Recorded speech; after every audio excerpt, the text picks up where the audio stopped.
We've had a few questions asked about applying the Kickwax. When we have a day where it's cold and there's like kind of fluffy snow or it's all man-made snow, we'll usually use a stick wax, and there's a couple different options. But the first part of waxing your ski is applying base binder, which is this. This works very well in the man-made conditions at Weston. Ideally, when you apply the Kickwax the first time, you want to be applying it with an iron or a heat gun. If you don't have an iron or a heat gun, you can definitely cork it in by hand. It's just a little bit more work. In general, the first layer is going to be pretty thin. The kick zone is going to be under the heel of the skier to maybe 6 inches in front of it for kid skis. For adult skis, it might be up to a foot. So the first part is to basically crayon wax onto a clean base. It's important to note that the base of the skis have been already sanded before this process. So when you sand the base of your ski, you're grading the surface to help let the kick wax stick to it. But you don't need that much for the first layer. It's just to act as a primer, so to say, to get the wax to stick, the kick wax to stick. So I'm not applying not too much on there. What I'm going to do is take the cork and buff it in.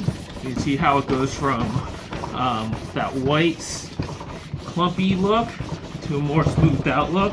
And that first layer you want to get really smooth. Alright? So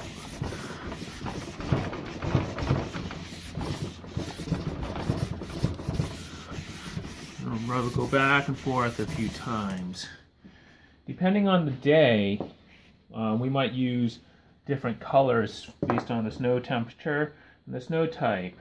But for the majority of the practices at Weston, when it's all man-made snow, we're just going to lay on a thick layer of green green base binder. So the second and third, fourth layers can be pretty thick. Newer skiers, I would definitely recommend putting on a thicker layer. So as you can see, when I apply this layer, it's actually much thicker and it's going on a little bit easier. And that's because there's a layer of base binder in the ski already. You can do the same thing to this layer. Cork it in really well. It's always helpful to have a bench so you can put your weight into corking in the wax. If you don't have a bench, you can definitely lean the binding on your thigh and the tail on the ground and cork it in that way. Just a little bit more work. Every now and then, clean out the groove of the base of the ski. So just keep on adding it up. You want a nice thick layer of this stuff on this ski. This is especially true for skiers in North America. Kids rarely complain when they have too much kick, because they'll be able to kick up the majority of hills at Weston. If they don't have enough kick, they'll complain, and it's not a very pleasant experience as they try to get up those hills.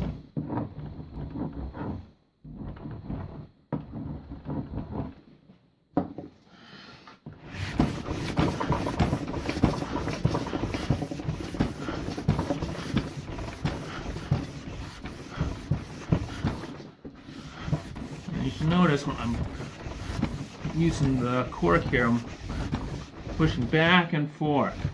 Alright? I actually, when I apply pressure, I apply less pressure at this end and this end. So that way, I put more pressure in this end and this end to kind of thin it out, and I put less pressure in the middle, so it's thicker in the middle, because when you look at the ski, it touches here, and then goes up, up, up, up, up, up, and goes back down, down, down, back to here. If you find your skier not having enough kick, you can kind of add a little bit more Kickwax into like the toe area of the ski, which is underneath the like where the binding clamps onto their ski. And it's like this little pocket here.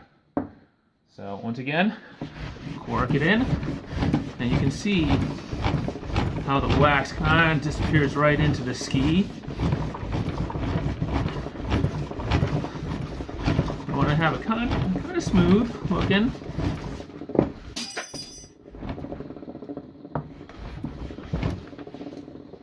And clean out the groove. But